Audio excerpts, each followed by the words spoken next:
This video is on trigeminal nerve, mainly its third branch or third division, that is mandibular nerve.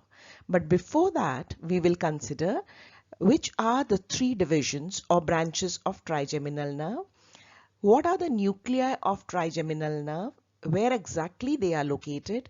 We'll also look at the functional components of the trigeminal nerve as well as of the mandibular nerve, and then in detail we will look at the origin, course, branches and distribution. That means the structure supplied by the mandibular nerve. Trigeminal nerve, this is the fifth cranial nerve and it is also the largest cranial nerve. As the name suggests, tri means three. So it has three branches or divisions, and these are: the first is the ophthalmic nerve, the second is the maxillary nerve, and the third is the mandibular nerve. So these are the three divisions: ophthalmic, maxillary and mandibular. Let us now consider the nuclei of trigeminal nerve, but before that we must realize whether this trigeminal nerve is purely sensory nerve or motor nerve or a mixed nerve. The trigeminal nerve is a mixed nerve. That means it has got both sensory function as well as motor function. So therefore it will have two types of nuclei: sensory nuclei and motor nuclei. There are three sensory nuclei. You can remember it this way: tri means three, so three sensory nuclei which will carry different general sensations from certain areas of the head region, and one motor nucleus which will be meant to supply certain skeletal muscles in the head region. So let us now look at the functional components of this nerve. Functional components means what kind of functions are performed by this nerve. So as it is clear, it has sensory component also, sensory function. So here the nerves which carry sensory fibers, they are known as afferents. So this is clear, this name afferent will come in this. And which kind of sensations are carried? They carry general sensations. By general sensations I mean like touch, pressure, pain, temperature, proprioception. So from the skin, from the mucous membrane, from the TM joint, from the muscle spindles, right, of the muscle supplied by this nerve, the general sensations which are carried by trigeminal, they are general in nature. So that's why the name is general somatic afferent or GSA. Let us look at the motor component of this nerve, and that is known as special visceral efferent. Efferent is clear here. Efferent means the motor fibers, right? They are also known as efferent fibers. Now why we are not saying general somatic efferent here? Because the skeletal muscles which are supplied by the trigeminal nerve, they are not derived from somites. They are derived from the first pharyngeal arch or the first branchial arch. So such fibers, they are known as branchial efferent fibers, or you also call them as special visceral efferent fibers, that is SVE. So we have two components: general somatic afferent and special visceral efferent. Let us see where exactly the nuclei of the trigeminal nerve are located. This is the diagram where you can see the three parts of the brainstem: midbrain, pons and medulla. You all know that all the cranial nerve nuclei except for the first and the second nerve, that is olfactory and visual, their nuclei are located in the brainstem. Same holds true for the trigeminal nerve also. So here we can see the nucleus in the midbrain, in the pons and in the medulla oblongata.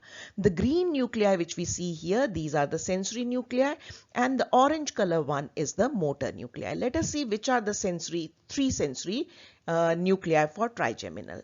These are, the first one is the spinal nucleus. As the name suggests, spinal. Why the word spinal is there? Because this nucleus is going to extend into the upper two spinal segments of the spinal cord, right? So it will begin from S1 and the C1 and C2 cervical, upper two cervical segments of the spinal cord. Then the nucleus is present in the whole of the medulla and extends up to the lower part of the pons. So this is the spinal nucleus. Now this spinal nucleus is going to receive which kind of sensations? It is going to receive pain and temperature sensations, right? Next nucleus is the chief or the main sensory nucleus. This is located in upper part of pons. And which type of sensations this nucleus is going to receive? It is going to receive touch and pressure. The third nucleus is the mesencephalic nucleus. So it is very clear from the mesencephalic word that it is located in the midbrain. And which type of sensation this nucleus is going to receive? The proprioceptive, right, sensations, that is from the muscle spindle and from the joints regarding the position and movement, right? So these are the three sensory nuclei: spinal nucleus, chief or main sensory nucleus, and mesencephalic nucleus. The only motor nucleus which is present there, which will supply muscles derived from first branchial arch, 8 muscles, that is located in the upper pons. So chief or main sensory nucleus and motor nucleus, they are located in the upper part of the pons. Now let us look at the trigeminal nerve, how it arises from the brainstem. So here, if we can see, this is the trigeminal nerve with its 2 roots, large sensory root, and this is the smaller one, that is the motor root. And this surface of the pons is the ventral surface of the pons. So trigeminal nerve will be emerging from the ventral surface of the pons via 2 roots. The larger one is the sensory and the smaller one is the motor root. Now to this sensory root, we have this circular thing or oval structure attached here. What is this? This is the trigeminal ganglion. This is somewhat like the dorsal root ganglion of the spinal nerve, right? So what happens here? This trigeminal ganglion which is present there, the neurons are there, right?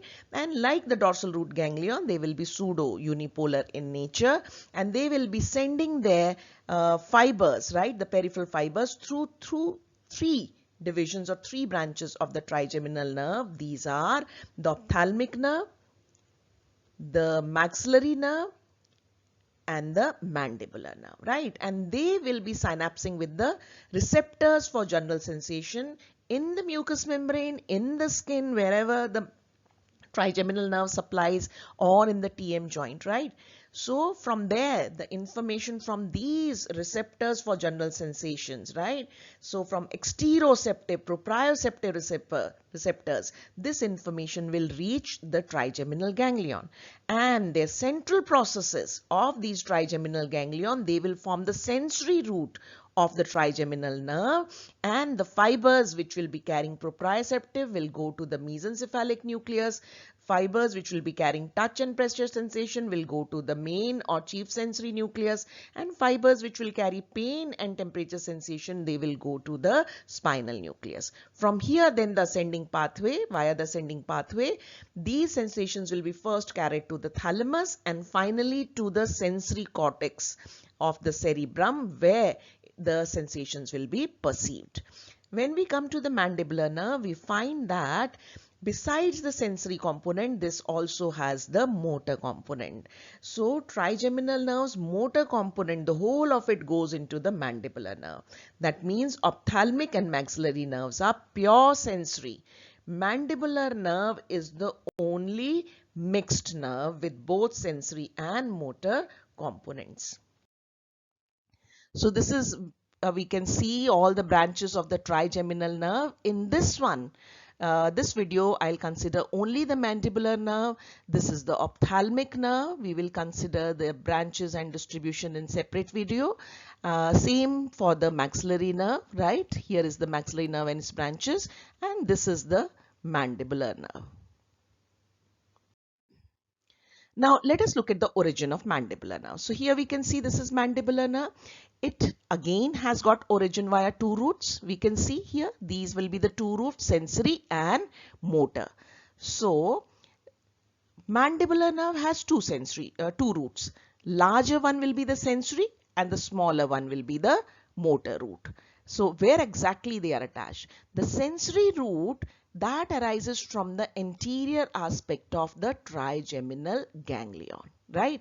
Whereas the motor root, you can see, where is it attached? It is attached to the ventral aspect of the pons, right? This is the same motor root of the trigeminal, because the whole motor root goes into the mandibular nerve. Okay. So the sensory root is that begins from the anterior aspect of trigeminal ganglion, and the motor root is attached to the ventral aspect of, or ventral surface of, the pons.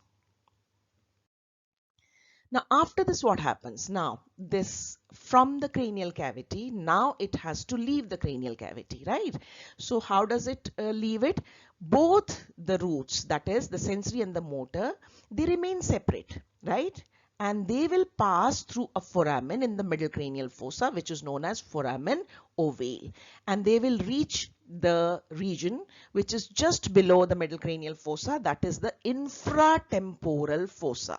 So both the roots are going to leave the foramen ovale separately, right, through the foramen ovale and reach the infratemporal fossa. This is where we can see, this is the infratemporal fossa. Here is the foramen ovale, and the two roots, they will leave that. Let us look at the briefly at the course of the mandibular nerve. What happens once the two roots reach the infratemporal fossa? So as I said, they leave separately through the foramen ovale to infratemporal fossa, the two roots. And next what happens?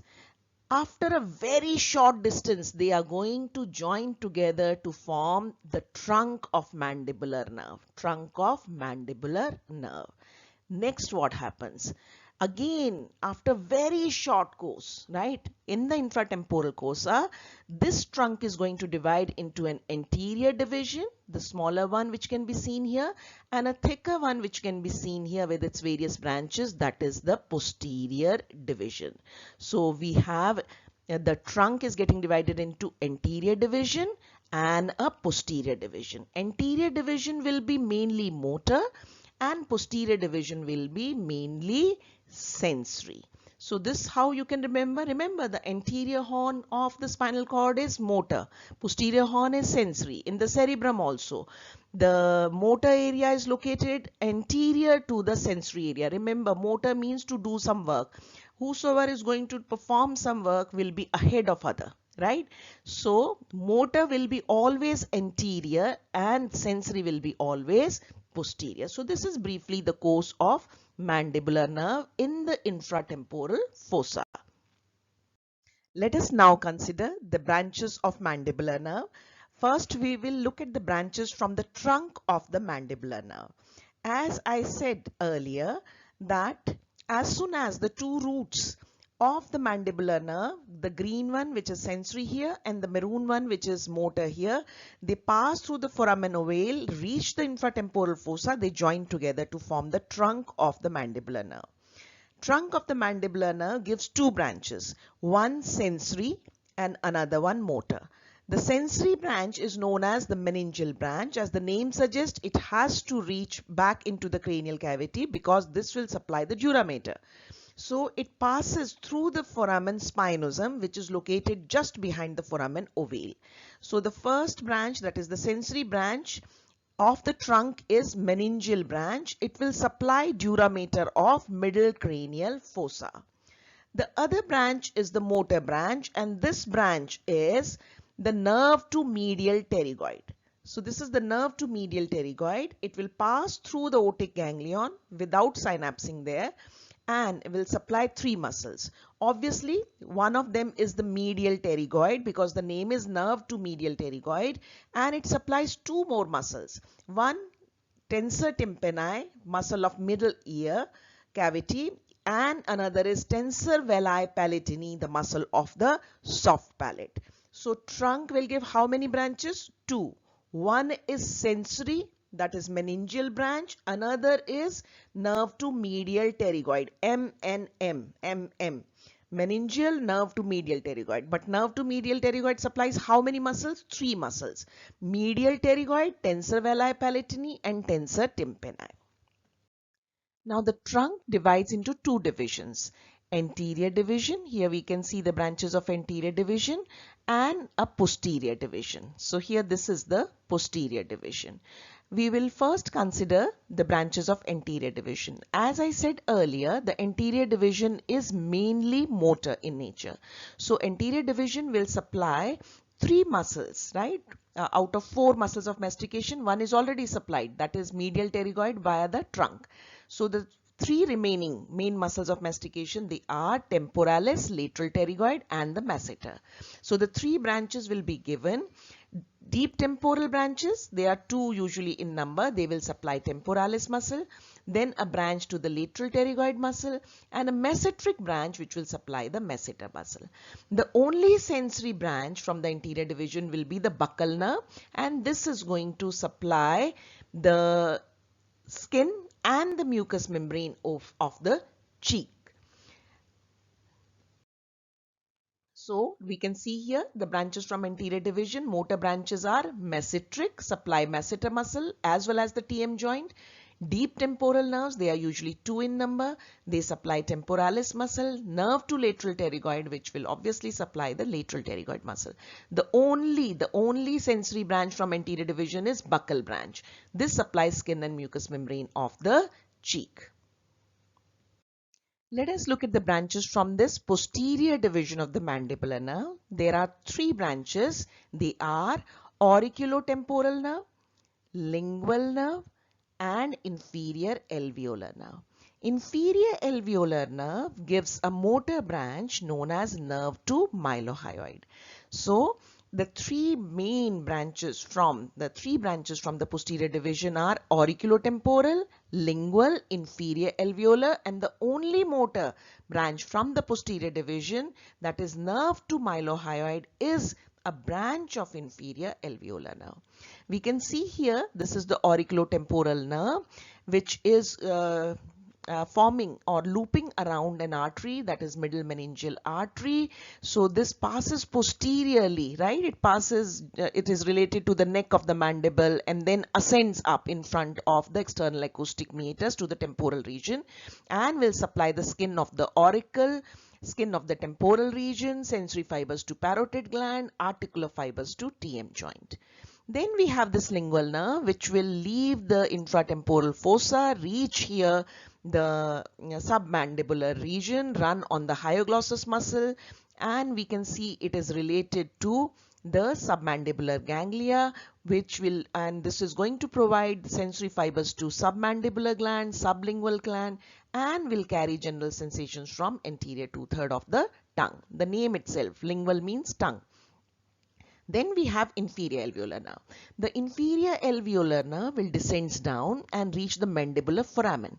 And before it passes through the mandibular foramen, it will give this branch, that is nerve to mylohyoid, which runs in the mylohyoid groove of the mandible.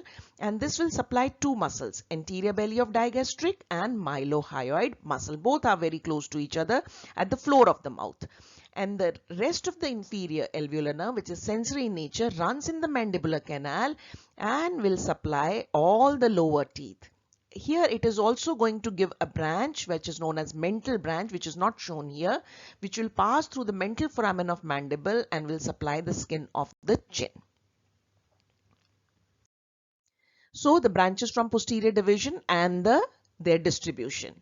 So first sensory branch is auriculotemporal nerve. As the name suggests, your hand should be, you can keep your hand touching, your finger touching the temporal region, then the auricle and over the parotid region, and you know which all structures are supplied by that. So auriculotemporal nerve supplies skin of the posterior part of temporal region, upper two-thirds of the lateral surface of auricle, and external acoustic meatus, the superior part of the skin over the external acoustic meatus, outer surface of tympanic membrane, TM joint and the parotid gland. These are supplied by auriculotemporal nerve. Then we come to lingual nerve. As the name suggests, carries general sensation from anterior two-thirds of the tongue, and below that what is there? Floor of the mouth. Then what do we have? The tongue touches there the lingual surface of gums of lower jaw. and which two glands? Submandibular and sublingual gland. So that means posterior division of the mandibular nerve is providing sensory innervation to all the three major salivary glands, parotid via auriculotemporal, submandibular and sublingual via the lingual nerve. Next we have inferior alveolar nerve. This is the mixed nerve, right? It will have sensory branches. Now these sensory branches, as the word says, alveolar, inferior means the lower teeth. So lower teeth plus the skin of chin, skin and mucous membrane of lower lip. The motor branch, this is the nerve to mylohyoid we have already seen, which will supply anterior belly of digastric and mylohyoid muscle.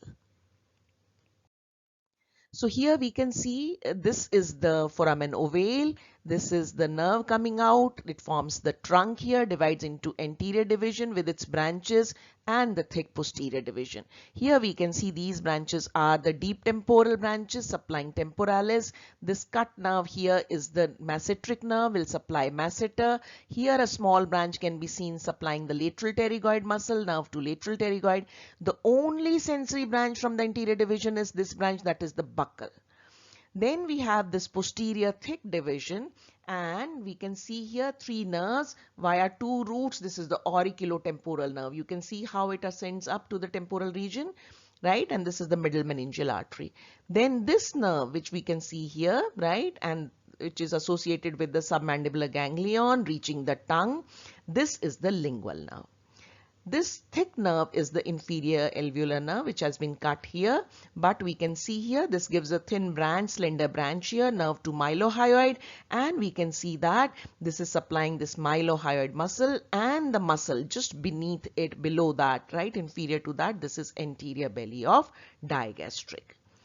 So let us now summarize what are the structures innervated. Sensory innervation. It will carry sensory innervation, general sensations from which areas of the head region, right? It will carry general sensation from the skin over the lower part of cheek, lower lip, chin, skin over the mandible except the angle of the mandible.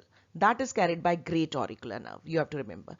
Then upper 2/3 of lateral surface of auricle and posterior part of the temporal region. So this area of skin, you must have seen the distribution of the mandibular nerve which supplies the skin over the face, right? So you just have to remember that lower part of cheek, lower lip, chin, skin over mandible except angle. Now you go up.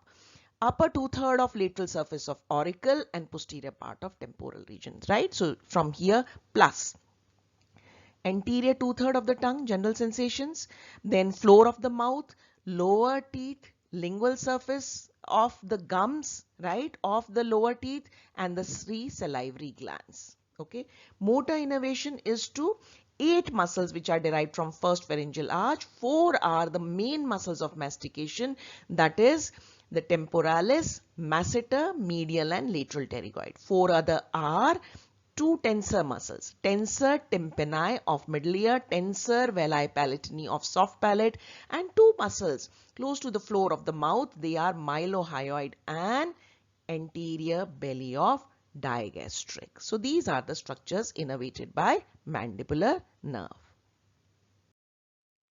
Coming to applied anatomy, pain from infected lower tooth is often referred to ear because they are supplied by the branches of the same nerve, that is mandibular nerve, right?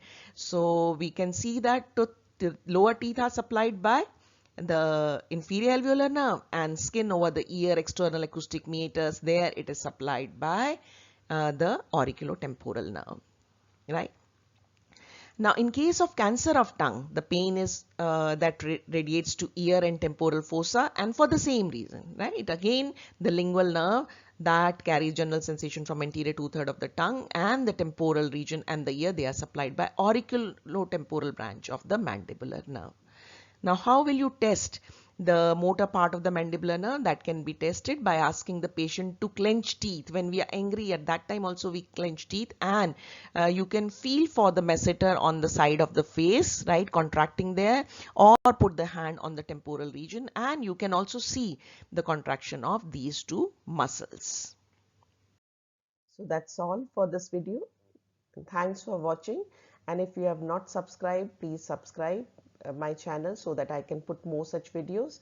And if you want the questions and answers in anatomy, all types of that, then visit the website, that is anatomyqa.com. Thanks once again.